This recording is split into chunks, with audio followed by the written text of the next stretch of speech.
أعوذ بالله من شرور أنفسنا ومن سيئات أعمالنا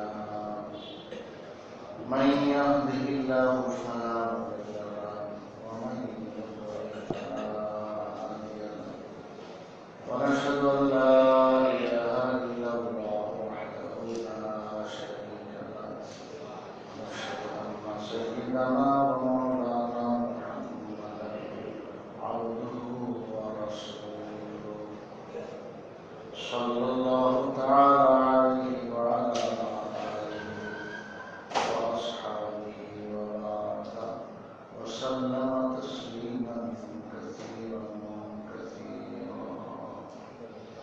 أما بعد فأعوذ بالله من الشيطان الرجيم بسم الله الرحمن الرحيم وبشر الذين آمنوا وعملوا الصالحات أن لهم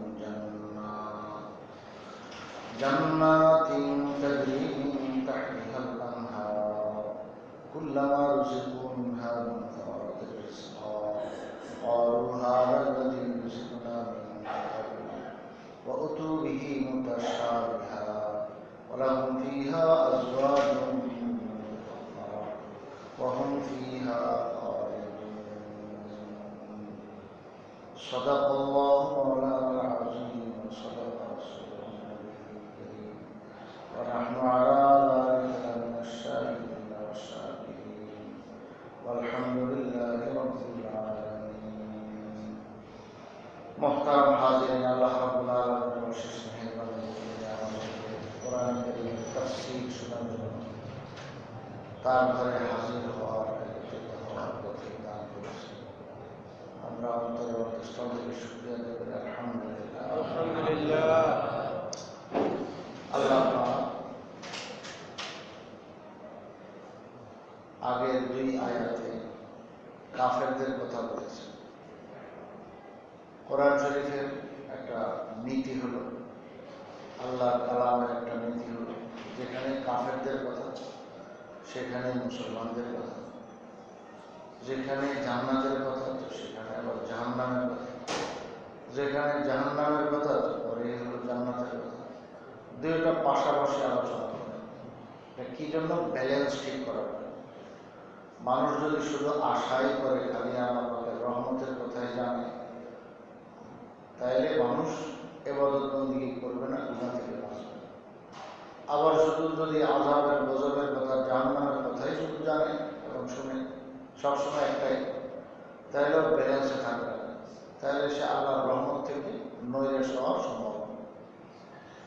দুটোটাই একজন মানুষের জন্য বড় ক্ষতিকর, মুহলিক যাকে বলে, মানে ধ্বংসকারী। তাইলে ব্যালেন্সে থাকতে হলে দুটোটাই রাখতে হবে। এই জন্য কাল ঈমান বাইনাল খাউফ ওয়ার রাজা। ঈমান হলো আশা এবং ভয় দুটার মাঝের জিনিস। আশাও থাকতে হবে খুব, ভয়ও রাখতে হবে খুব।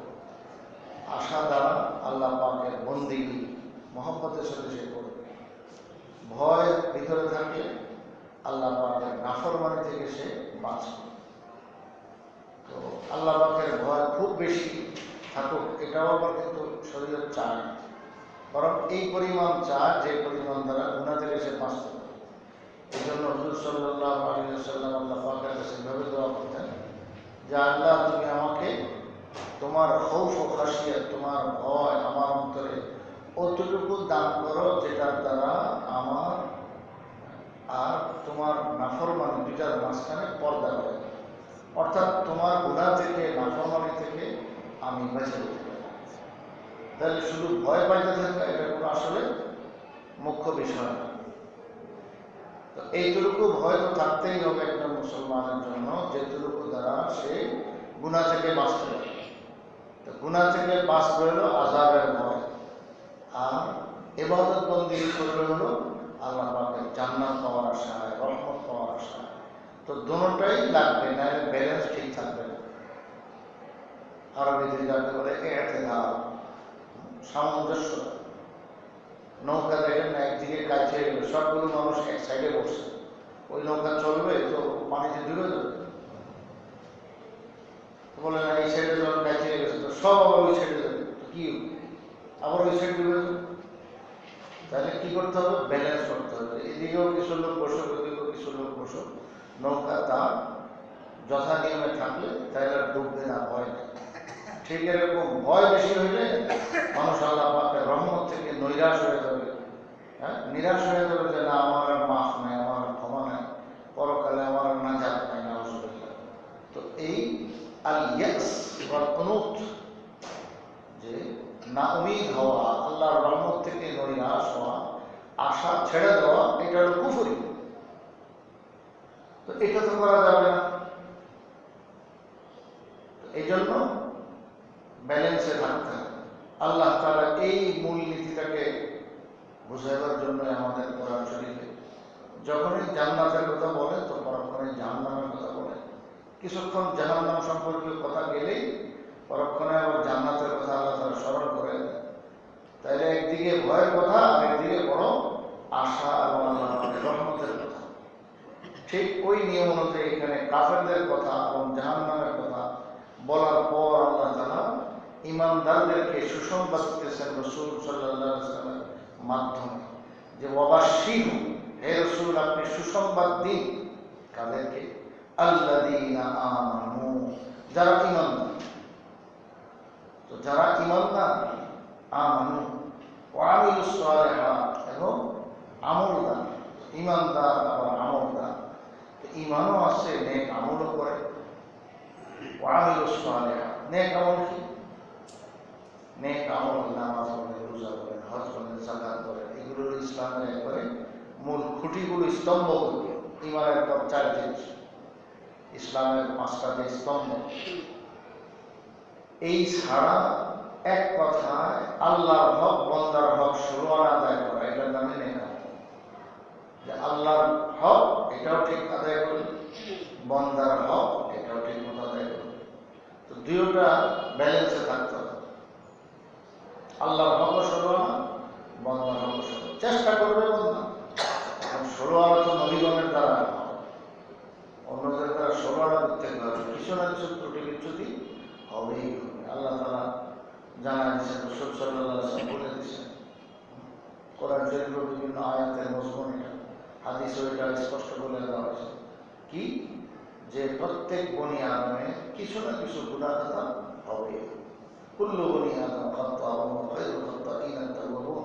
প্রত্যেক বনি আদম, আদম সন্তান বলতেই তার কিছু অন্যায় ত্রুটি থাকবে, তবে এর মধ্যে ভালো লোক তারা, যারা তওবা করে। তো ত্রুটি বিচ্যুতি কিছু তো থাকবে।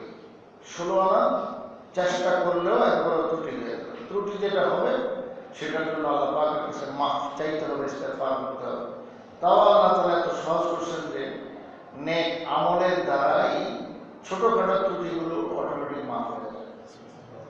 এক সাহাবী একটা অন্যায় করে রাসূল সাল্লাল্লাহু আলাইহি ওয়াসাল্লাম আসছেন কি উদ্দেশ্যে, যে হায় হায় আমার সর্বনাশ হয়ে গেল, গুনাহ হয়ে গেছে, এখন তো আল্লাহর কাছে মাফ করাইতে হবে। কিভাবে কি মাফ হবে আল্লাহ জানে। কি অন্যায় করলাম না, কোনো আমার মাইর দিতে হয়, 100টা ডোরা লাগাইতে না, কি কোনটা না কোনটা মাসলা তো এখন না। ইসলাম আমাদের কাছে স্পষ্ট। কিন্তু সাহাবায়ে কেরাম কোনো একটা কিছু ঘটনা ঘটলে তো জানতেন না যে কি করবে, পেরেশান হয়ে আসছেন রাসূলের দরবারে। তো এখন আইসা দেখেন নামাজের টাইম হয়ে গেছে, রাসূল নামাজে দাঁড়ায় গেছেন, উনি আল্লাহ উপরে দাঁড়ায় গেছেন। তো চিন্তা করতেছেন নামাজ পড়ি, তারপরে রাসূলের কাছে বলবো বিষয়টা, ইয়া রাসূলুল্লাহ আমাদের গুনাহ হয়ে গেছে, জলদি আমাকে পাক সাফ করে দেন, আল্লাহর বিধান কি আছে ব্যাপারে আপনি আমাকে পাক সাফ করে দেন। ওই সাহাবী নামাজ পড়লেন, নামাজ পড়ে রাসূল সাল্লাল্লাহু আলাইহি ওয়াসাল্লামের কাছে সামনে হাজির হয়ে গেলেন, ইয়া রাসূলুল্লাহ আমার গুনাহ হয়ে গেছে, দয়া করে আমাকে পাক সাফ করার ব্যবস্থা করে দেন। আল্লাহর কি বিধান। সাহাবায়ে কেরাম সামান্য থেকে সামান্য অন্যায় হলেও যখন বুঝতে পারছে যে অন্যায় হয়েছে, আর এক মুহূর্ত তারা দেরি করতে পারতেন, পেরেশান হয়ে যেতেন। এটাই ভালো মানুষের প্রমাণ, তার দিলটা কত ভালো। রাসূল সাল্লাল্লাহু আলাইহি ওয়াসাল্লাম সহবতে তাদের দিলটা, আত্মাটা কত সাফ সুতরা ছিল। সাদা জামা একটু সামান্য স্পট লাগলে, ময়লা লাগলে তাড়াতাড়ি মানুষ পানি তালাশ করে, যে জলদি তার ধোয়া পরিষ্কার করে। ওই ময়লা নিয়ে কেউ কোনোদিন হাঁটতে রাজি হবে না রাস্তায়। যে না এটা ধুইতে হবে, পেরেশান হয়ে যতক্ষণ সাফ না করবে ততক্ষণ তার শান্তি লাগতেছে, আনইজি হয়ে গেছে। সাহাবায়ে কেরাম তো এর সাথে হাজার কোটি গুণ বেশি পেরেশান হয়ে যেত সামান্য ত্রুটির কারণে। তো এখন ইয়া রাসূলুল্লাহ তো আমরা হয়ে গেছি, আমি মাফ চাই, আল্লাহর কাছে মাফ চাই, আপনি আমার ব্যবস্থা করেন কীভাবে পাক সাফ হবো। হুজুর সাল্লাল্লাহু আলাইহি ওয়াসাল্লাম বলেন যে তুমি কখন আসছো? ইয়া রাসূলুল্লাহ একটু মাত্র নামাজ পড়ো। নামাজ পড়ছো তুমি আমার সঙ্গে?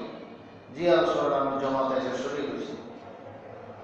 বলে যে তোমার এই নামাজের উসিলায় তোমার গুনাহ মাফ হয়ে গেছে।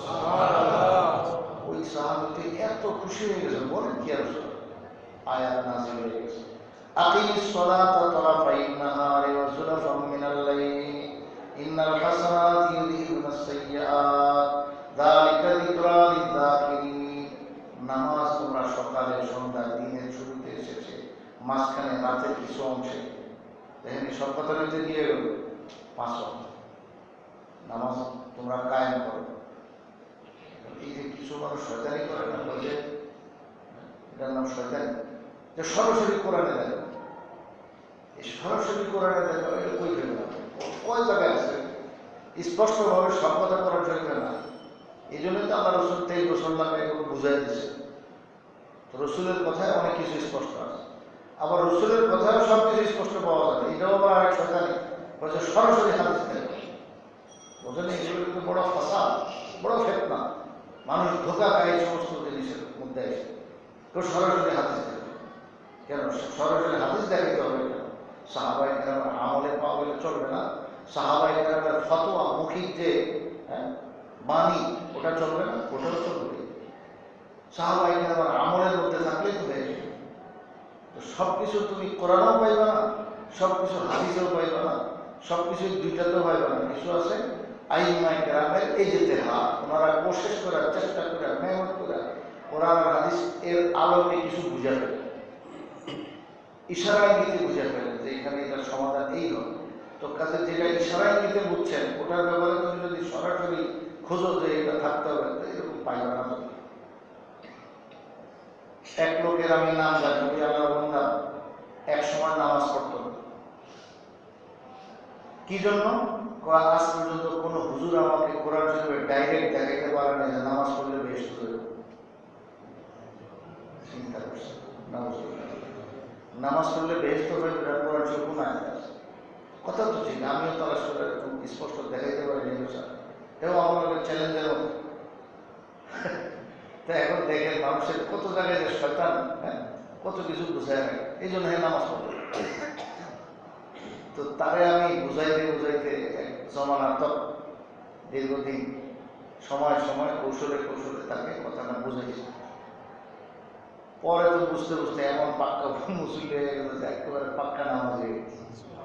খুব সুন্দর টুপি মাথায় দাঁড়িয়েও রাখছে, আগে দাঁড়িয়ে একেবারে ক্লিন শেষ করতে, এখন একদম দাঁড়িয়ে এবং দাঁড়িয়ে মেহেন্দিও দেন, চিনি লোকটাকে মোহাম্মদ রাখে। তো তার সমস্যাটা কি ছিল যে সরাসরি কোরআন শরীফে আয়াত দেখাইতে হবে যে নামাজ পড়লে বেহেশত পাওয়া যাবে। এখন নামাজ পড়লে বেহেশত এরকম একবারে ডাইরেক্ট আয়াত তো আল্লাহ তাআলা কোরআন নেই। আসল ফয়সালার ভুলটা তো এটাই ছিল যে তুমি ডাইরেক্ট খুঁজো কেন? ডাইরেক্ট সব যদি হইতো তাহলে তুমি কি ডাইরেক্ট হতে পারো সবকিছু? প্রত্যেকটা মানুষ যদি চিন্তা করে সে তার দৈনন্দিন জীবনে কয়টা কথা ডাইরেক্ট বলে, কত কিছু ইনডাইরেক্ট বলে, এবং সে সরাসরি বলে না, আরেকজনের মাধ্যমে বলে, আসেনি কত কিছু। তো আল্লাহর কথাই আল্লাহ তাআলা ডাইরেক্ট না বলে কোরআনে রসুল দিয়ে বলেছেন, তাহলে রসুল বললে কি আল্লাহর কথা হবে না? এইভাবে বুঝতে থাকেন, এগুলো বিশাল ব্যাপার। যাই হোক, আমার সার সংক্ষেপ, আমি আজকে ওদিকে যাবো না। সার সংক্ষেপ কথা হলো যে ডাইরেক্ট কোরআন শরীফে ডাইরেক্ট হাদিসে এই যে একটা বলা হয়, এটা মস্ত বড় ধোঁকা। অনেক মানুষ এই কারণে ধোঁকা দেয়। এই যে দেখেন নামাজ 5 ওয়াক্তের কথা হাদিসে বহুত আছে, বহুত জায়গা আছে, এত জায়গা যে আপনি গুণে শেষ করতে পারবেন। 5 ওয়াক্ত নামাজ দৈনিক, এই সম্পর্কিত তথ্য এত বেশি হাদিস, কিন্তু কোরআন শরীফে আপনি কোথাও দেখাইতে পারবেন না যে দৈনিক ওয়াক্ত নামাজ হলো 5 ওয়াক্ত। নামাজ 5 ওয়াক্ত এই সম্পর্কে কোনো আয়াত ডাইরেক্ট এরকম শব্দ নেই। 5 এই শব্দ নাই, কিন্তু এখানে দেখেন কথা কিন্তু হয়ে গেছে। আল্লাহ ইনডাইরেক্ট কেন বলছেন আকিমিস সালাতা তারাফাইন নাহারি, তোমরা নামাজ কায়েম করো। কখন? দিনের শুরুতে শেষে, দিনের দুই সাইডে, দিনের দুই সাইড, দুই কিনারা তরফ, একদিকে ফজর আর একদিকে মাগরিব তো আছে, আসর এটার কি বাদ দিকে, এটা তো এক সাইডে বসছে, কি ভাই? তারপরে জোহর, এটাও ঠিক এই একবার দিনের মাঝখান দিয়ে বরাবর, মানে 12টা এর পরে পড়ছে না, ওটা তো এক সাইডে পড়ে গেছে। তো এখন দেখেন এখানে ফজরের কথা পাইলো, জোহরের কথা পাইলো, আসরের কথা হইলো, মাগরিবের কথা পাইলো। আর যদি ধরো বলে মাগরিবের কথা আসেনি, তাহলে ওয়াজুলাফাম মিনাল্লাহি সামনে একটু করে দিয়েছে, বলছে না কিছু অংশ, কিছু অংশ বলতে শুরু অংশ হলো মাগরিব, আর একটু পরে যেটা এখন আমরা পড়লাম কি নাম, তো কথা তো আছে এখানে। এখন ঘুরে বেড়ায় কইছেন আল্লাহ তাআলা একবার স্পষ্ট ভাষা, এবং নামাজের এতটা টাইমে শুরু আর এত টাইমে শেষ, এই পড়া শুরু আছে কোথাও না। কয়টা বাজে নামাজ শুরু হয় কোনটা, আর নামাজের রক্ত শেষ হয় কোন সময়, এগুলো কোরআন শরীফে না। এখন কেউ যদি এখানে চাড়ামি করে যে না কোরআন শরীফ না থাকলে আমি মানব না, নাউজুবিল্লাহ, তাহলে তোমার তো আখিরাত বরবাদ। আল্লাহু আকবার। সবকিছু সরাসরি এরকম হাদিসে কোরআনে তালাশ করা, এটা একটা ভুল পন্থা, ভুল তরিকা। এগুলো ইবলিস আমাদেরকে শিখায়। হ্যাঁ, অনেক কিছুই স্পষ্ট আছে, অনেক কিছুই স্পষ্ট আছে, কিন্তু এরপরেও ইশারায় দিতে অস্পষ্ট ভাবে অনেক কিছুই আবার আছে, সব মিলেই আছে। এই জন্য তো কোরআন হাদিস এগুলো সরাসরি সবকিছু বোঝায়, সবাই কাজ না, সবাই বুঝবেন। এই আয়াতের ভিতরে 5 ওয়াক্তের কথাই বলা হয়েছে, কিন্তু এটা সাধারণ মানুষকে বুঝবে, এটা বোঝার জন্য কত ইলম কালামের দরকার আছে, হাদিস উলুমে জানা দরকার আছে। রাসূল সাল্লাল্লাহু আলাইহি ওয়াসাল্লাম নামাজ ওয়াক্ত সহ শেখায় দিয়েছেন হযরত জিবরাইল আলাইহিস সালাম মেরাজের পরে, মেরাজের রাত হলো তারপর পরে, তো শেখায় দিয়েছেন যে নামাজের এইগুলো শুরু টাইম, এইগুলো শেষ টাইম, এইভাবে। যাই হোক, তো এই আয়াতে আল্লাহ কি বলতেছেন, ইন্নাল হাসানাতি ইউযহিবুনাস সাইয়্যাত, দৈনিক 5 ওয়াক্ত নামাজ পড়ো, তাহলে তোমাদের যত এই নেকিগুলো 5 ওয়াক্ত নামাজগুলো আছে, এবং নামাজের সঙ্গে আরো কত নেকি, নামাজ খালি নামাজই নেকি না, নামাজের সঙ্গে আগে পরে হিসেব করলে বহুত নেকি আছে। ওযু করা নেকির কাজ না, ওযু করে আপনি যে মসজিদের দিকে রওনা দিলেন, এই প্রতি কদমে কদমে সওয়াব হইতেছে, গুনাহ মাফ হইতেছে, আছে না? স্পষ্ট একদম অসংখ্য হাদিস রয়ে গেছে। তাইলে এবং নামাজের আগে মানুষ নফল পড়ে, সুন্নত পড়ে, তারপরে যারা দোয়া করে, তারপরে কোরআন তেলাওয়াত করে, তাসবিহ তাহলিল করে, আর কত নেক আমল হইতেই থাকে। কতজনের সঙ্গে সাক্ষাৎ হয়, সালাম হয়, কালাম হয়, হ্যাঁ, এই একটু হাসি মুখে যে সাক্ষাৎ হলো, এটার দ্বারা তো কি হলো, নেকি হলো। শুধু একটু হাসি মুখে কথা বলি, এটাও তো নেকি। সুবহানাল্লাহ। তাইলে এই যে তোমার হাসানাত নেকিগুলো আছে, এগুলো কি করে, ইউযহিবুনাস সাইয়্যাত, যত গুনাহ খাতা আছে সবগুলোকে একদম মিটায় দেয়, নিশ্চিহ্ন করে দেয়, এগুলোকে একটাকেও রাখে না, সব চলে যায়। আল্লাহু আকবার।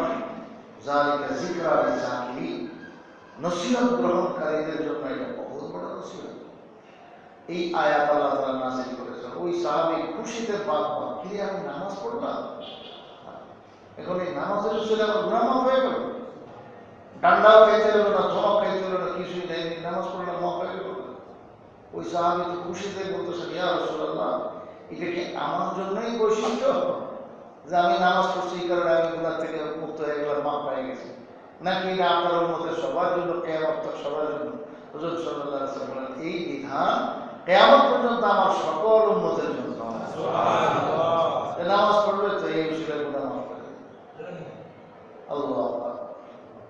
তাহলে নেক আমল যারা করে গুনাহ মাফ হয়।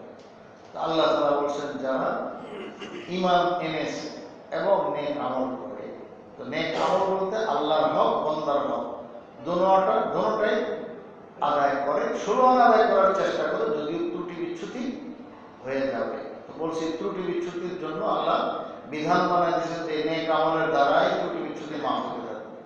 আর যেগুলো বড় ধরনের গুনাহ সেটার জন্য আল্লাহর কাছে আলাদা অনুতপ্ত হইয়া মাফ চাইতে হবে এবং পাক্কা নিয়ত রাখতে হবে অন্যায় করবো না, কোনো অন্যায় করবো না, পাক্কা নিয়ত রাখতে হবে। এবং যদি কোনো মানুষের হক নষ্ট হয়ে থাকে সেটা তাকে হয়তো মাফ চাই নিতে হবে বা আদায় করে দিতে হবে ইত্যাদি ইত্যাদি। তাইলে এই এর নামে তওবা। এইভাবে যদি পাক্কা নিয়ত করে আল্লাহর কাছে অনুতপ্ত হয়ে লজ্জিত হয়ে মাফ চায় বাস তাইলে মাফ হয়ে গেল। কিন্তু এই ছাড়া নেক আমলের দ্বারাই আল্লাহ কত গুনাহ মাফ করে দেয়। তো প্রত্যেক বনি আদমের কিছু না কিছু গুনাহ খাতা হয়। 16 আনা যদিও আল্লাহ পাকের বন্দেগী করার চেষ্টা করে, নাফরমানি থেকে বাঁচার 16 আনার চেষ্টা করে, কিন্তু অ্যাক্সিডেন্ট এর বড় হইতেই থাকবে। কিন্তু আল্লাহ মাফের ব্যবস্থা লাগায় রাখছেন, মাফির দরজা খোলা রাখছেন পশ্চিম দিকে সূর্য উদিত হওয়ার আগ পর্যন্ত। যেদিন পশ্চিম দিক থেকে সূর্য উদিত হবে ওই সময় কি হয়ে গেল, তওবার দরজা বন্ধ, আর কোনো মানুষের কথা আর মাফ হবে না, যা হওয়ার সেই মেরে গেল। তো ওই পর্যন্ত তো সময় রয়ে গেছে, আল্লাহ তাআলা কত বড় সুযোগ দিয়ে দিচ্ছেন। সুবহানাল্লাহ। তো ওয়াবাশশিরিল্লাযীনা আমানু ওয়া আমিলুস সালিহাত, যারা নেক আমল, ঈমানদার এবং নেক আমল করে, তো তাদের জন্য আপনি সুসংবাদ। কিসের সুসংবাদ? যে আন্না লাহুম জান্নাতিন তাজরি মিন তাহতিহাল আনহার, যে তাদের জন্য পরকালে রয়ে গেছে বাগান। দেখেন ঘর বাড়ি কয় না, আল্লাহ তাআলা কি সুন্দর শব্দ করে বাগান। মানুষ বাগানকে খুব পছন্দ করে। যখন মানুষের দিল দেমাগ একদম পুরা অকেজোর মতো আর ভালো লাগে, কাজের স্পৃহা হারায় গেছে, তো তখন ভিতরে নতুন করে সে উদ্যমতা আসার জন্য, স্পৃহা তৈরি করার জন্য মানুষ একটু এদিক সেদিক ঘোরাফেরা করে। আর ঘোরাফেরার জন্য সবচেয়ে মনোরম পরিবেশ হলো সেই বাগান। আর বাগান যদি এমন হয় যে এখানে বলছে আমরা যে বাগান একবারে ঘন বাগান, জান্নাত মানে গাছ গাছালি, সবুজ গাছ ভরা, আবার লোকে কি আছে নদী নালা পানি ইন্তজাম আছে, নহর সেগুলো আছে। তাহলে সেরকম বাগান পাইলে মানুষের কিরকম ভালো লাগে। আল্লাহ তাআলা বলেন নেক আমল করবা, পরকালে তোমাকে আমি কি দিব? একটা বাগান দিব না, জান্নাত বলছেন অনেক বাগান দিব। আর বাগান গাছ গাছালি, খালি গাছ গাছালি দিব, আর থাকার জন্য তো ঘর বাড়ি দিবই। থাকার জন্য ঘর বাড়ি দিব, এরপরে ফল গাছ ফুল গাছ কত রকমের গাছ দিব। হ্যাঁ, এরপরে কি হবে অবস্থা? যে তাজরি মিন তাহতিহাল আনহার, ওই বাগানগুলোর অবস্থা হলো যে বাগানের গাছগাছালির নিচ দিয়ে নহর নদী জারি থাকবে, প্রবাহমান থাকবে। তো আরো কি সিস্টেম, আজীব সিস্টেম, একদম সহি হাদিস আছে যে তাজরি আনহারুল জান্নাতি ফি গায়রি উখদুদ। উখদুদ মানে খাল, বাংলায় খাল, গর্ত। দুনিয়াতে পানি রাখতে হয় কি মধ্যে? গর্তের মধ্যে। হাউস দেখেন না, গর্ত না, গভীর। যত খাল আছে এই খালের মধ্যে গভীরতা আছে দেখে তো পানি আছে। পানিকে আপনার কথা মতো সমান জায়গা দিয়ে চলবে না। উঁচা জায়গায় আপনি পানি রাখতে পারবেন? তো এটা হলো দুনিয়ার নিজাম। কিন্তু জান্নাতে আল্লাহ তাআলা তার বিপরীত করে দেবে।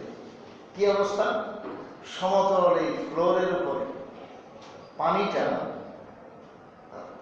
একটা বিলের মাঝখানে, পুরা বিল, দুই পাশে পুরা সমতল বিল, এর মাঝখানে যদি একটা মোটা রাস্তা হয়, দূর থেকে আপনি দেখে কিরকম দেখেন, সমান জায়গায় অনেক মাটির স্তূপ বানায়, লম্বা রাস্তা বানাইছে, তাই না? ঠিক এরকম জান্নাতের ফ্লোরের উপরে পানিগুলো এরকম মোটা হয়ে চলতে থাকবে। এই হলো তাজরি আনহারুল জান্নাতি ফি গায়রি উখদুদ। খাদ ব্যতীত, গর্ত ব্যতীত জান্নাতের নদীগুলো এইভাবে প্রবাহমান হবে, চলবে। আল্লাহ তাআলা কি কুদরত দেখায়! আমার এই পানির ভিতরে এখন তো ওই যে মাছ টাছ থাকলে, কোনো কিছু থাকলে আমাদের কত কিছু লাইট মেরে সাউন্ড লাগে, তাও তো পানির নিচে দেখা যায়। আর এরকম হইলে তো কাঁচের মতো হয়।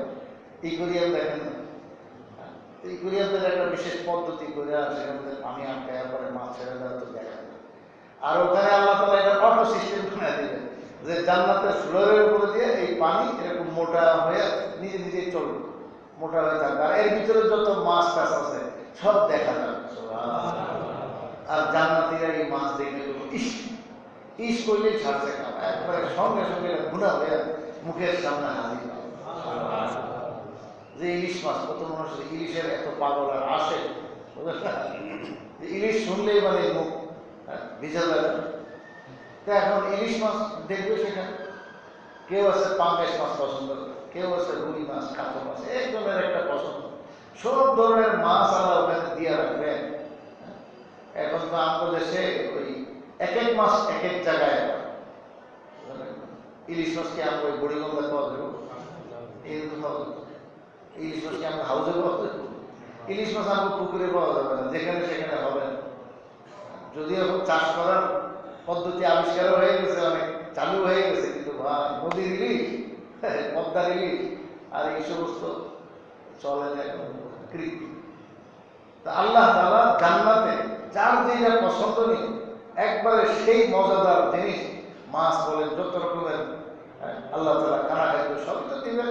দেখেন পানির ভিতরে সমস্ত রকমের মাছ এগুলো চলাফেরা করতে থাকে, পানি ক্রিয়া বাইরে বাইরে যাবে না, মানে ইকুরিয়ামের মতো সোজা, যেন আল্লাহ তাআলা পানিটাকে পুরো গ্লাস দিয়ে বাঁধাই করে চালাইতেছে। তো এর ভিতরে সমস্ত এই মাছটা সেগুলো চলাফেরা করবে, আর মানুষ দেখবে কি তো কিরে বস, এই কল্পনা করলে মুখের সামনে হাজির হবে। সুবহানাল্লাহ। এই হলো তাজরি মিন তাহতিহাল আনহার, তো এই পানি প্রবাহিত। সুবহানাল্লাহ। হুজুর সাল্লাল্লাহু আলাইহি ওয়াসাল্লাম জান্নাত সম্পর্কে এত বিস্তারিত কথা বলেছেন, মানে অনেক কিছু বলেছেন। আল্লাহ তাআলা কোরআন শরীফে অনেক কিছু জানাচ্ছেন। নদী হবে 4 ধরনের।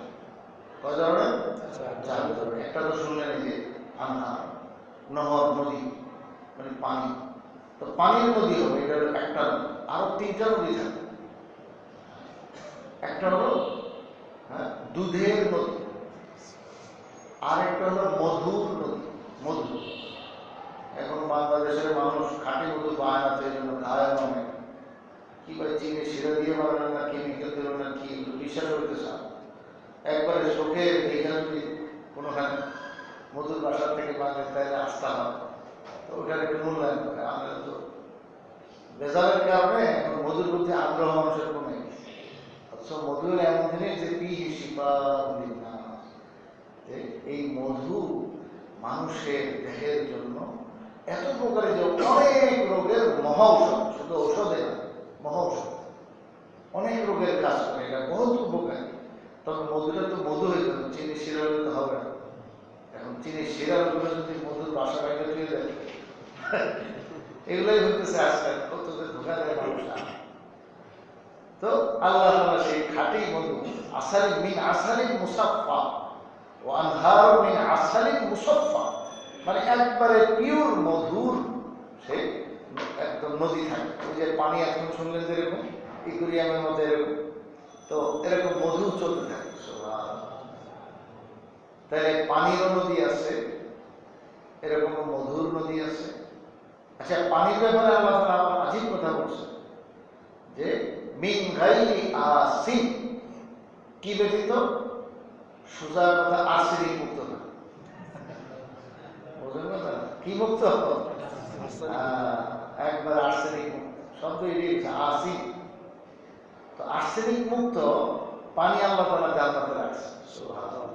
মিনারেল ওয়াটার দুনিয়াতে আমরা খুঁজে পাই না, যতই আমি খাটি করি এখনো খালি শব্দ হয়ে যাবে, আর মজাও তো লাগে।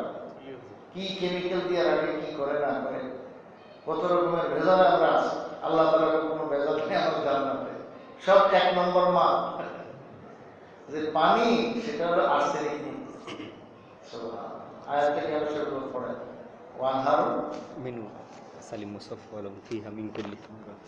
তো আল্লাহ তাআলা 4 রকমের নদী রাখেন জান্নাতের মধ্যে। তাহলে দুধের নদী, এরকম ভাবে মধুর নদী, এরকম ভাবে পানির নদী। লা ইলাহা ইল্লাল্লাহ। হ্যাঁ, আল্লাহ তাআলা এখানে সূরা মুহাম্মাদের মধ্যে পরিষ্কার বলেছেন, মাসালুল জান্নাতিল্লাতী উইদাল মুত্তাকুন, মুত্তাকিনদেরকে জান্নাতে দেওয়ার ওয়াদা করা হয়েছে। সেই জান্নাতের বর্ণনা কিরকম? আল্লাহ তাআলা বলেন, ফিহা আনহারুম মিন মাইন গায়রি আসিন, ওই জান্নাতের মধ্যে আছে এমন কতগুলো নদী। এখন শুনছেন নদী কিন্তু ওই খাদের মধ্যে একদম ফ্লোরের উপরে এইভাবে পানি চলে। আবার কি এমন পানি যেটা আর্সেনিক মুক্ত, কোনো তার মধ্যে দুর্গন্ধ নাই, তারপরে রঙের কোনো সমস্যা নাই। বুড়িগঙ্গার নদীর পানি কয়েকদিন আগে নৌকা দিয়ে চলতেছিল, তো পাশে একজন জিজ্ঞেস করতেছিল পানি দিয়ে উঁচু করে যায় চলে। এখন যে অবস্থা কেমনে যায় চলে, নাক টিপ দিয়ে পরে ডলার দিয়ে চলা লাগে, এমন অবস্থা। এই বুড়িগঙ্গা 30 বছর আগে যারা দেখছেন কত আজীব লাগতো, এত মনোরম পরিবেশ লাগতো, নদীর পাড়ে গেলে মনটা ভরে যেত। কিন্তু এখন একবারে কি পরিমাণ গান্দা হয়ে গেছে, সব আমাদের বদান, কেউ খেয়াল করে না, সবাই যে নিচ্ছে ব্যবহার করতে করতে আমরা আমাদের জন্য মুসিবতের কারণ হয়ে গেছে। এখন নদীর পাড়ে মানুষ থাকে, যে আল্লাহ করেছে না যে জান্নাত দিব, জান্নাতে আবার কি আছে, নদীও আছে, তো নদীর পাড়ে তো মনোরম পরিবেশ, অথচ এমন যে আর্সেনিক মুক্ত না, তামাম সব গেলাজট গান্দিগি ময়লা, রঙ নষ্ট, তার মজাও নষ্ট। কোনটা আছে? পানি তো 3টা রং থাকে, রং থাকে, তার ঘ্রাণ থাকে এবং তার মজার স্বাদ থাকে। তো স্বাদও নষ্ট, রঙও নষ্ট এবং ঘ্রাণও নষ্ট, কোনোটাই পানি বুড়িগঙ্গার মধ্যে না। তারপরে মানুষ ব্যবহার করতে চায়, ফতুয়াকে আমি জানি না, ফতুয়া দেওয়া মুশকিল, আমি ফতুয়া দিলাম না, কিন্তু আসলে পানিটার এমন দুরবস্থা যে আল্লাহ তাআলা বলেন যে জান্নাতের পানি থাকবে একবারে সমস্ত রকমের গন্ধি মুক্ত, এত সাফ সাফা পরিষ্কার মিনারেল ওয়াটার। 2 নম্বর, ওয়ানহার মিন লাবানিন লাম ইয়াতাগায়্যার তা'আমুহু, দুধ, আমরাও দুধ নষ্ট হয়ে যায়, ছানা হয়ে যায়, তারপরে অনেক সময় ছানা থাকে না, মানে ফেলে দিতে দুধ নষ্ট হয়ে যায়। আল্লাহ তাআলা বলেন যে জান্নাতে দুধের নদী আছে, তবে খবরদার সেটা নষ্ট হবে না, একবারে দুধ তো দুধেই, লাম ইয়াতাগায়্যার তা'আমুহু, তার মজা স্বাদের মধ্যে কোনো রকমের পরিবর্তন আসে না। এই নদীগুলো আছে না আল্লাহ বানাবে? আছে। তো দুধ কি এত বছর থাকে? কবে বানাইছে?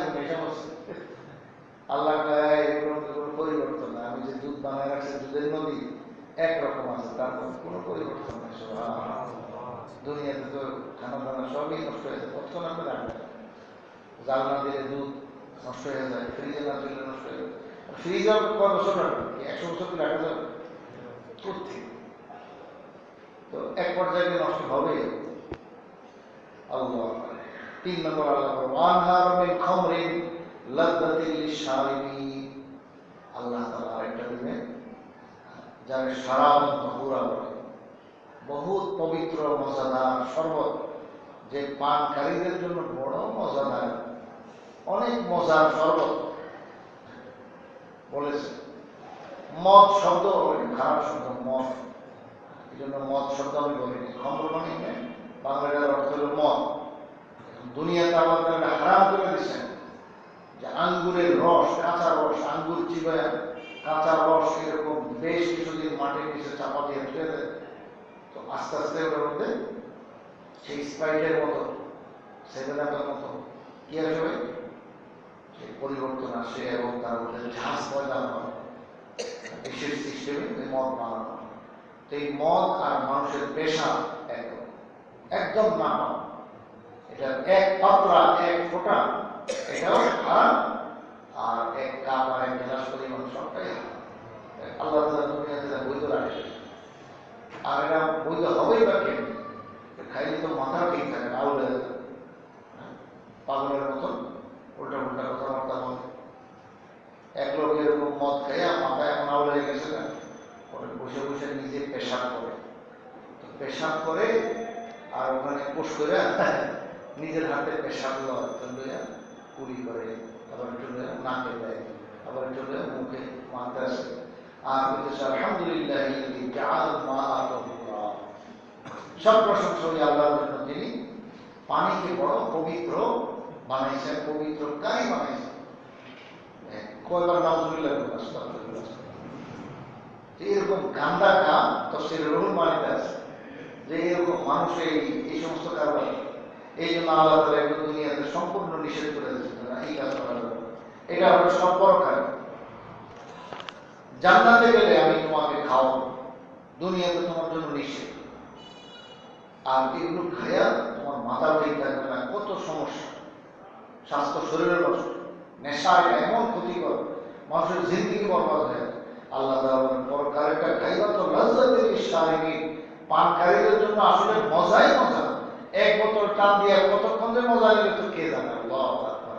তো এটা জান্নাতে আল্লাহ তাআলা পবিত্র শরবত পান করাবেন, এই জন্য দুনিয়া আল্লাহ তাআলা অবৈধ ঘোষণা দিয়ে দিয়েছে। রেশমি কাপড় পুরুষের জন্য আল্লাহ নাজায়েজ করে দিয়েছে। কিছু কিছু রং কালার পুরুষের জন্য, বিশেষ বিশেষ কিছু কাপড়, এগুলো পুরুষের জন্য আল্লাহ নিষেধ করে দিয়েছে। চুড়ি পরা এটা পুরুষের জন্য নিষেধ করে দিয়েছে। অলঙ্কার পুরুষের জন্য ব্যবহার করা নিষেধ করে দিয়েছে। স্বর্ণ ব্যবহার করা পুরুষের জন্য নিষেধ করে দিয়েছে। কেন এগুলো? আল্লাহর এই বিধানের অর্থ আছে। আল্লাহ তাআলা তো এটাই পরীক্ষা দেখি তুই কি করছ, আমার কথাটা মানুষ কিনা, আমার কথা মাইনা যদি আসতে পারো। তো এই সব ব্যবস্থা জান্নাতে আমি রাখছি। সেখানে পুরুষরা হাতে কি করবে? চুরি করবে, আর কত অলঙ্কার লাগাবে সবার। তো দেখেন জান্নাতের মহলে। এবং জান্নাতে আল্লাহ তাআলা এই শরাব তহুরা পবিত্র শরবত খাওয়াবে না, দুনিয়াতে নিষেধ করে দিয়েছে। রেশমি কাপড়, জান্নাতে রেশমি ভাই, দুনিয়ার রেশমি কাপড়। তো জান্নাতে রেশমি কাপড় পরাবেন পুরুষদেরকে। এগুলো তো পরকালে আসতেছে। হাদিসে পরিষ্কার বলেছেন যে ব্যক্তি এই নেশা, মদ, হিরো যেটাই বলে না, নাম যেটাই বলে, নেশা জাতীয় যত কিছু আছে এগুলো সে ব্যবহার করছে, খাইছে, খাওয়াটা খায়, কিছু আছে শরীরে ঢুকায়। তো এই সমস্ত এগুলো যে করতে করতে বিনা তওবায় মারা গেল, তওবা করে না, তাইলে পরকালে যদি কোনোদিন জান্নাত পায় ঈমান থাকার কারণে, কালিমা বিশ্বাস থাকার কারণে জান্নাত যদি পায়, এই যে শরাব তহুরা পবিত্র শরবত যে আল্লাহ রাখছেন, নদী ভরা, সেটা থেকে আল্লাহ তাআলা তাকে মাহরুম করে দেয়, এটা সে পাবে না। তো বলে যে কষ্ট হবে না, জান্নাত হবে এমন যে কষ্ট হবে না। মানে ওই শরাব তহুরা পান করার প্রতি তার আগ্রহই আল্লাহ তাআলা দিলের মধ্যে দিবেন না। এত বড়, এটা তো একটা আযাব না, এটা তো আযাব। তো কেন আমি দুনিয়াতে এগুলো পান করবো? আর এগুলো তো একটা আমার জন্য কত ক্ষতিকর, কত ক্ষতিকর। জীবন শেষ, দুনিয়া শেষ, শরীর শেষ, সব শেষ, মার টাকা পয়সা সব মানুষ একদম খতম করে দেয়। তো কি ফায়দা, লাভ কি পাইল? কিছুই পাইল। অথচ যদি এখান থেকে বিরত থাকে, আল্লাহ নিষেধ করছে এই জন্য কারণ, তাইলে আল্লাহ তাআলা জান্নাতে পরকালে এই মজাদার শরবতের ব্যবস্থা করে রাখছে। এগুলো তিনটা। 4 নম্বর, ওয়ানহার মিন আসালিন মুসাফফা, একবারে পিওর মধুর কিছু নদী আছে, নদী ভরা মধু। তোমার মধুর বাসায় কদ্দুর হয়, আধা কেজি, 1 কেজি, 2 কেজি। আর ওখানে তো আসার নদী, কিসের নদী? মধুর নদী সমূহ, আন্ধার বহু বছর, একটা না, অনেক নদী, অনেক নদী। তো এই কথাটা এখানে আমার সংক্ষেপে বলতে। আচ্ছা, এখানে একটু বলি, ওয়ালাহুম ফিহা মিন কুল্লি সামারাতে, আল্লাহ তাআলা জান্নাতের মধ্যে জান্নাতীদেরকে বিভিন্ন রকমের ফল ফলাদি দিবেন। আবার কি, ওয়া মাগফিরাতুম মির রাব্বিহিম, এবং তাদের রবের পক্ষ থেকে মাগফিরাত। এটা হলো সবচেয়ে বড় জিনিস। আল্লাহ পাকের মাগফিরাত, মানে আল্লাহ মাফ করে দিবেন। চলো, তোমাদের উপরে আমি এত সন্তুষ্ট হয়ে গেছি যে কশিন কালো হয়ে আমার জান্নাতি বান্দারা, তোমাদের উপর আমি কখনো নারাজ হব না। আল্লাহ পাকের সন্তুষ্টি, এটা হলো সবচেয়ে বড় নিয়ামত। জান্নাতীদেরকে আল্লাহ তাআলা ঘোষণা দিয়ে দিবেন। তো আজকের এই আয়াতে সূরা বাকারার 25 নম্বর আয়াত পড়তেছিলাম। এখানে আল্লাহ রাব্বুল আলামিন আমাদেরকে স্মরণ করাইতেছেন যে যারা ঈমানদার এবং নেক আমল করে তাদের জন্য পরকালে রয়ে গেছে জান্নাত। এই জান্নাতের অবস্থা হলো, অনেকগুলো গুণ এখানে বলবেন। একটা গুণের কথা আজকে শুনলেন, তাজরি মিন তাহতিহাল আনহার, যে ওই জান্নাতের যে বাগান, জান্নাত মানেই বাগান, এই বাগান আর গাছগাছালি এগুলোর নিচে দিয়ে, গাছগাছালির নিচে গাছ অনেক বিশেষ, মানে অনেক বড় এরিয়া সহ হয়, মানে তার কাণ্ড অনেক দূর পর্যন্ত গাছের ডালাপালা, হ্যাঁ, এগুলো ছড়ায় যায়। তো এর নিচ দিয়া নিচে নিচে কি থাকবে, সেই নদী থাকবে, তাহলে কাছে রাখা। তো এবং বাগান, বড় বড় বিল্ডিং, বসবাসের জন্য কত রকমের বিল্ডিং আল্লাহ তাআলা জান্নাতে দিবেন, সেই বিল্ডিং এর কিনারেই হলো সেই পানির নদী। আল্লাহু আকবার। এখন পানিগুলো কিভাবে চলবে এটা হাদিসে স্পষ্ট বলে দিয়েছে যে জান্নাতীদের কোনো ফ্লোর ভিজাবে না। দুনিয়াতে পানি লাগলে যেই বস্তুর গায়ে লাগলে ভিজা যায়, কাপড়ে লাগলে ভিজা গেল, ফ্লোরে লাগলে ভিজা গেল। জান্নাতে কিন্তু এরকম হবে না। কিরকম হতে হবে, পারদের পারদ দেখছেন কিনা আপনারা, যে এটা আপনি কাপড়ের মধ্যে নেওয়া যাবে, কাগজের মধ্যে নিতে পারবেন, কাগজও লাগবে না। এরকম ভাবে নিচে পড়ে গেলে সে ফ্লোর ভিজবে না। তো একটা বোঝার জন্য বললাম কিন্তু পারদের। তো সেই জান্নাতের নদী পানি যে চলতে থাকবে, কিন্তু আপনার জান্নাতীদের কোনো ফরস ভিজাবে না, তাদের বিছানাপত্র ভিজাবে না, তাদের এরকম আপনার চলার পথ কোনো কাদা হয়ে যাবে না, বুঝলেন কথা। তো পানি পানির জায়গায় আছে, আল্লাহ তাআলা সব আঁকা বাঁকা হয়ে কি সুন্দর গাছের নিচ দিয়ে, এই গাছের নিচ থেকে ওই গাছের নিচ থেকে আঁকা বাঁকা হয়ে চলতে থাকবে। তো পানি চলার ধাম চলবে, পানির ভিতরে আল্লাহ যত মাছ রাখছেন, সেই সামুদ্রিক যত খাদ্য, সেগুলো সবের ভিতরে আল্লাহ দিয়ে রাখবেন। এগুলো সব আল্লাহ তার কুদরতে বান্দাদের জন্য রাখছে। আর পানি তো কত উন্নত শুনলেনি, একদমই আর্সেনিক মুক্ত, দোষ মুক্ত, আয় মুক্ত, একবারে এত সাফ সাফা পরিষ্কার যে যার উপরে এখনো পরিষ্কার দিতে পারে। দুনিয়াতে কিছুটা নমুনা আল্লাহ তাআলা আবে ঝমঝম দ্বারা রেখে দিয়েছে। দুনিয়াতে যে আমাদের ঝমঝমের পানি, এটা সেই জান্নাতের পানি।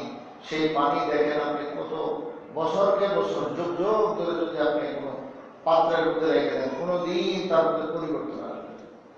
কিন্তু দুনিয়াতে তো একটা নজির আল্লাহ তাআলা দিয়ে রাখছে, কোনোদিন পরিবর্তন আসবে। অথচ আপনি যত মিনারেল ওয়াটার বলেন আর যত ভালো পানি বলেন, কোনো জায়গায় পাত্রের মধ্যে যদি রেখে দেন, আপনি চেক করে দেখেন 2-1 বছর পরে হলেও আস্তে দেখবেন গুঁড়া গুঁড়া হয়ে গেছে, শ্যাওলা পড়ে যাবে। হয় কিনা এগুলো, এগুলো যারা জানেন তারা জানেন। হজের থেকে আপনি যদি জমজমের পানি নিয়ে আসেন, আপনি রাখেন না 10 বছর রাখেন, একরকম থাকবে, তার কোনো পরিবর্তন নেই, আজীব জিনিস। অথচ দুনিয়ার যে কোনো যত ভালো পানি হোক, পরিবর্তন হয়েছে। তো আল্লাহ তাআলা জান্নাতের মধ্যে এরকম ভালো পবিত্র পানি বান্দাদের জন্য রেখে দিয়েছেন, যেটা কোনোদিন তার মধ্যে পরিবর্তন আসবে না, রং পরিবর্তন হবে না, তার স্বাদের কোনো পরিবর্তন নাই। এরকম ভাবে তার গ্রামের পানির যে গ্রাম আছে, পানি স্বাভাবিক, সেটার মধ্যে কোনো রকমের পরিবর্তন নেই। তো এটা আল্লাহ তাআলা রাখছেন এই গুণ সহ অনন্তকালের জন্য, সেই ব্যবস্থা আল্লাহ তাআলা রাখছেন। তো জান্নাতের এখানে 4-5টা গুণের কথা আসবে। একটা মাত্র শুনলেন যে এই গাছপালার নিচ দিয়া, বাড়ি ঘরের কিনার দিয়া কি চলবে, পানির নদী। আর এই নদীগুলো চলবে হলো ফ্লোরের উপরে, গর্তের মধ্যে না। এবং জান্নাতের কোনো ফ্লোর ভিজাবেও না, কাদাও হবে না, নষ্ট হবে না, কাপড় চোপড়ও ভিজাবে না। এবং পানির ভিতরে যত প্রাণী আছে আল্লাহ তাআলা যা রাখছেন, দুনিয়ার কিছু নমুনা, সবটার দুনিয়ার দেন নাই। এই পানির ভিতরে কত আল্লাহ পাকের মাখলুকাত আছে, সব তো আমরা দেখিও না, জানিও না। তো কিছু নমুনায় যে মাছ, যারা আমরা মাছ বলি সামাক আরবিতে, এই মাছ একটা মজাদার জিনিস আল্লাহ তাআলা বান্দার জন্য রাখছেন। লাহমুন তারিয়া হচ্ছে এটা আল্লাহ তাআলা, যে তরতাজা গোশত, তাজা গোশত। তাও আবার কি জবাই করা লাগে, মাছ কি জবাই করা লাগে, গরু ছাগল মুরগি যেটাই বলে, কিন্তু জবাই করা লাগে বিশেষ নিয়মে আল্লাহ তাআলা দিচ্ছেন। এটা আল্লাহ পাকের বিশাল বড় পরীক্ষা, যে দেখি তুমি আমার নাম নেওয়া ছাড়াই কি জবাই করো, যেটাকে আমি বিধান দিয়েছি সেটা খাওয়া যাবে না। আল্লাহর নাম না নেওয়া হলে এটা তোমরা খাও। তো এগুলো দুনিয়াতে পরীক্ষা দিচ্ছে না, কিন্তু মাছ যত প্রকারের যত আইটেম, এটাকে জবাই করার বিধান দেন না, যে জেলা মাছ ধরে বিসমিল্লাহ আল্লাহু আকবার জবাই করতে হবে না, মরে যাক জিন্দা থাক যেমনি হোক, বাস তুমি তোমার খাওয়ার পদ্ধতিতে খাও, কোনো সমস্যা নেই। এটা সম্পূর্ণ রাহমান তৈরি, মানে তরুণ আসান সে গোস্ত আল্লাহ তাআলা মাছের এই ব্যবস্থা করছেন বন্দাদের জন্য। তো দুনিয়ায় কিছু নমুনা রাখছেন এবং এক এক মাছের এক এক স্বাদ, আর জান্নাতে তো কত কিসিমের মাছ দিবেন ওই বর্ণনার সামনে আবার আসতেছে। আল্লাহু আকবার। তো অনেকগুলো গুণ বলবেন, মাত্র একটা শুনবেন ইনশাআল্লাহ, এরকম 4-5টা আছে, বাকিগুলো আমরা আগামী সপ্তাহে শুনতে থাকবো। আল্লাহ তাআলা আমাদের সকলকে বোঝার আমল করার তৌফিক দান করুন। আল্লাহ তাআলা আমাদেরকে গুনাহ থেকে বাঁচান এবং আল্লাহ আমাদের বন্দেগী করার তৌফিক দান করুন। আলহামদুলিল্লাহ রাব্বিল আলামিন, ওয়াসসালাতু ওয়াসসালামু আলা সাইয়্যিদিল আনবিয়া'i ওয়াল মুরসালিন ওয়া আলা আলিহি ওয়া আসহাবিহি আজমাইন। আল্লাহুম্মা লা তুসিবনা আলাইকা আনতা কামা আসনাইতা আলা নাফসিক ইয়া আল্লাহ ইয়া আরহামার রাহিমিন। ইয়া আল্লাহ আমাদের জীবনের সমস্ত গুনাহকে মাফ করুন। আল্লাহ আমরা বহুত বড় পাপী, আল্লাহ আমরা পাপ করতে করতে হয়ে গেছি। আল্লাহ আমাদের প্রতি স্টেজ হয়ে আসতেছে, আমরা বৃদ্ধ হয়ে যেতেছি, বার্ধক্য বয়স যেতেছি। আল্লাহ আমরা গুনাহ ছাড়তে পারি না, তোমার বন্দেগী আমরা করতে পারি না। আল্লাহ মেহরবানি করে আমাদের জীবনের সমস্ত ত্রুটি বিচ্যুতি মাফ করুন।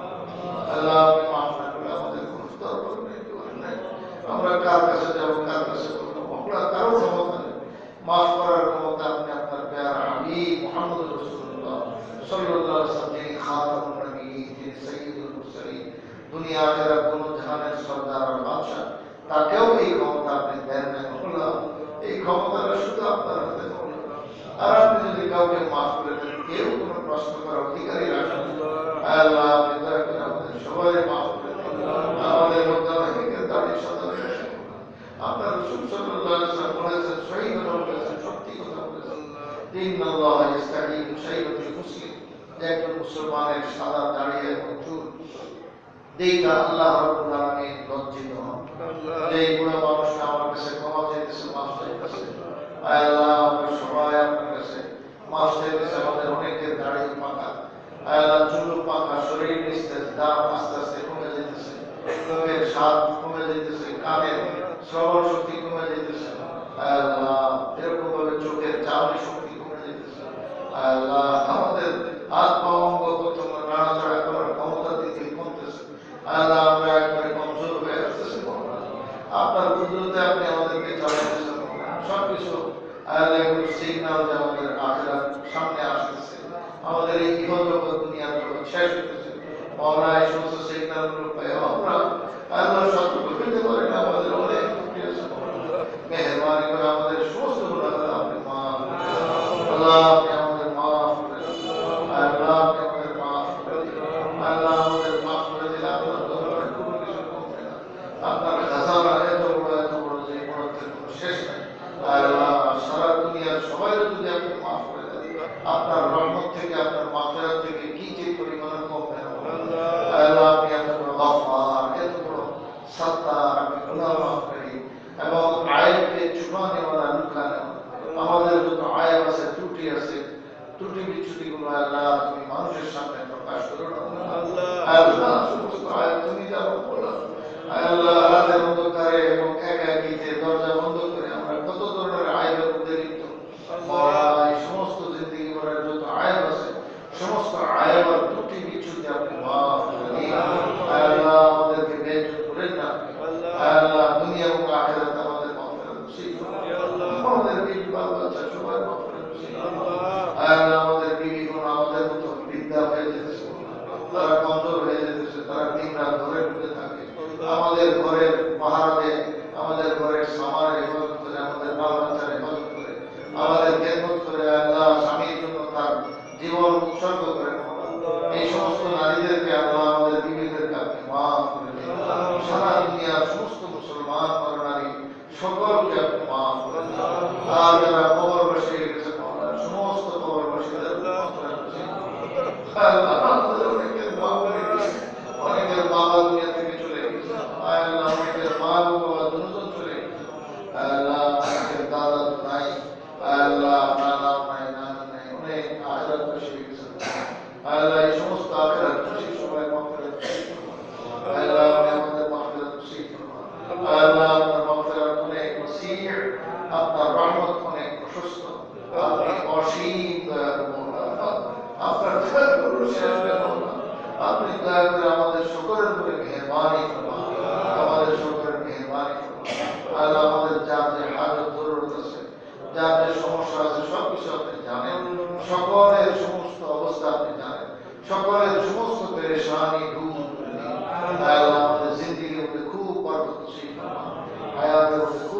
নসিব করুন। আল্লাহ আমাদের জিন্দেগিকে আপনার দ্বীনের জন্য কুরবান করার তৌফিক দান করুন। আপনার বন্দেগীর মধ্যে লাগাইবার তৌফিক দান করুন। আমাদের জান এবং মাল আপনার দ্বীনের জন্য কুরবান করার তৌফিক দান করুন। আমাদের জান দ্বারা, মাল দ্বারা, সময় দ্বারা আপনাকে রাজি খুশি করার তৌফিক দান করুন। ওয়াসাল্লাল্লাহু আলা নবিয়্যিল কারীম ওয়া আলা আলিহি ওয়া আসহাবিহি আজমাইন। আমিন।